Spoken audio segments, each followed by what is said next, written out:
Por tanto, nosotros también, teniendo en derredor nuestro tan grande nube de testigos, despojémonos de todo peso y del pecado que nos asedia y corramos con paciencia la carrera que tenemos por delante, dice Hebreos capítulo 12, versículo 1. Y el escritor de Hebreos nos aconseja despojarnos del pecado que nos asedia. ¿Cuál es el pecado que nos asedia?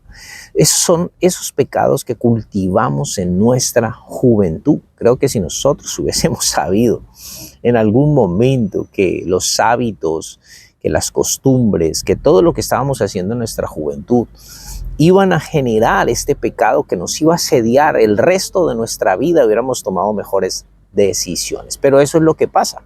Tenemos un pecado que nos asedia, que nos persigue, que nos oprime. Tenemos un pecado que nos agobia constantemente y necesitamos despojarnos de él para poder correr la carrera que nosotros tenemos por delante. O si no, va a ser imposible que nosotros corramos esta carrera bien, va a ser imposible que ganemos esta carrera. De hecho, necesitamos despojarnos de ese pecado. Y para poder hacer eso tenemos que reconocer una cosa, y es que el pecado es poderoso. El pecado es muy fuerte y la razón por la que es tan fuerte es porque nosotros hemos sido redimidos en nuestro espíritu. Nosotros en nuestro interior somos nuevas criaturas. Sin embargo, nuestra carne no ha sido redimida aún. O sea, todavía vivimos en esta naturaleza pecaminosa, en este hombre caído, carnal, ¿sí? Que invade todo nuestro ser. ¿Sí? Toda nuestra humanidad. O sea, el pecado controla nuestras emociones, el pecado controla nuestros sentidos, el pecado controla todo nuestro ser, afecta todo nuestro ser, afecta nuestras decisiones, afecta nuestras relaciones. El pecado nos tiene invadidos, ¿sí? Aunque Jesucristo ya nos ha redimido del pecado, nosotros tenemos una lucha que enfrentar con él, y es con estos pecados que nos asedian. Entonces, lo primero que tenemos que reconocer es que el pecado es fuerte. No podemos subestimar el pecado en nuestra vida. Lo segundo es que el poder para enfrentar este pecado está en el Espíritu Santo de Dios. Nosotros no somos fuertes ni poderosos para enfrentar el pecado. No es así. Por eso el apóstol Pablo escribió a los Gálatas: digo pues, andad en el Espíritu y no satisfagáis los deseos de la carne. ¿Qué es andar en el Espíritu? Es andar en la obediencia a Dios, a su palabra. Obediencia a Dios en su palabra. El apóstol Pablo era asediado por el pecado. Él llegó a presentarlo como un cuerpo muerto. Ay de mí, miserable de mí, fue que dijo. ¿Quién me librará de este cuerpo de muerte? Él lo veía como un cadáver amarrado a él, que está putefacto, que lo está corrompiendo constantemente.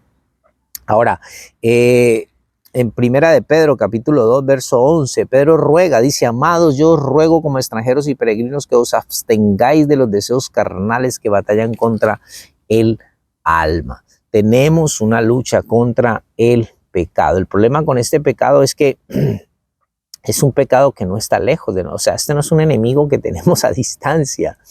De hecho, el pecado está en nosotros. El apóstol Pablo lo dijo en Romanos capítulo 7, ¿no? El pecado está en mí, dijo el apóstol Pablo, y lo tenemos constantemente en nuestra vida. No es que nosotros nos podemos ir a otro país, nos podemos ir a otra parte y huir del enemigo, como podemos hacerlo con cualquier persona. No podemos huir del pecado. El pecado tenemos que enfrentarlo en nuestra vida. ¿Y cuál es la forma de enfrentar este pecado? ¿Cuál es la forma de despojarnos de este pecado? Bueno, me gusta lo que el salmista David dice, ¿no? El salmista dice en el Salmo 119, ¿con qué limpiará el joven su camino? Con guardar tu palabra. Y después dice, en mi corazón he guardado tus dichos para no pecar contra ti. La única forma de nosotros poder enfrentar el pecado en nuestra vida es a través de la palabra de Dios. Es memorizar la palabra de Dios. Es que nosotros aprendamos de memoria la palabra de Dios, y ella es una espada dentro de nosotros. Hebreos lo dice, Hebreos 4:12 creo, dice que la palabra de Dios es viva y eficaz y más cortante que toda espada de doble filo, que penetra hasta partir el alma, el espíritu, las coyunturas, los tuétanos, discierne los pensamientos y las intenciones del corazón. Entonces es con la palabra de Dios que nosotros podemos enfrentar el pecado y despojarnos de este pecado en nuestra vida, y necesitamos aprenderla de memoria. Era lo que se le pedía a los judíos. De hecho, vemos en Deuteronomio 6:6 dice, el Señor le dice a través de Moisés al pueblo, estas palabras que yo te mando hoy estarán en tu corazón. Hay una versión que dice, y las aprenderás de memoria y hablarás de ellas estando en tu casa y al acostarte y al levantarte y cuando vayas por el camino. Era el tema de conversación. ¿Cómo puedo yo estar hablando de la palabra así si no la sé de memoria? Yo necesito memorizar la palabra de Dios. Necesito empezar a relacionarme de esa manera con la palabra de Dios, si no, no voy a poder despojarme de el pecado. Dios le dijo a Josué, nunca se apartará de tu boca este libro de la ley, sino que meditarás en él de día y de noche para guardar y hacer todo lo que en él está escrito, entonces harás prosperar tu camino. Josué tenía que aprender la palabra de Dios de memoria. No hay otra manera de podernos despojar del pecado que nos asedia y de poder correr la carrera, ¿sí?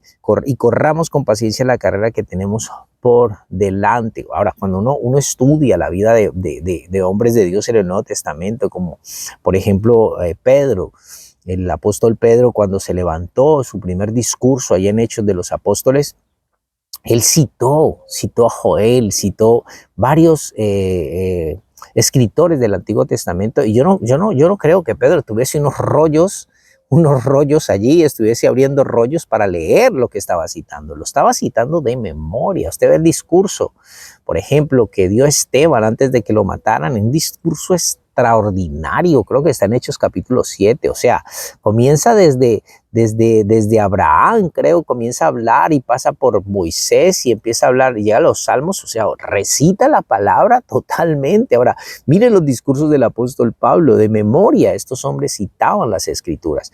Esa es la forma en la que nosotros tenemos que relacionarnos con la palabra de Dios, y si nosotros no hacemos eso, no vamos a poder despojarnos del pecado que nos asedia, mis amados.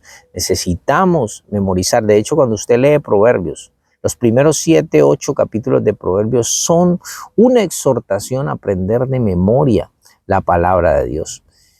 Eso es lo que dice, estos dichos que yo te mando hoy estarán en tu corazón. Usted lee en Proverbios, siempre está eso, es aprender la palabra de Dios de memoria. Y si nosotros no la tenemos de esa manera en nuestra vida, va a ser muy difícil que podamos enfrentar el pecado que nos asedia. Mis amados, un gusto saludarles en esta preciosa mañana. Que el Señor me les bendiga grandemente. Espero que esta palabra les bendiga y les edifique. Adiós. Bendiciones.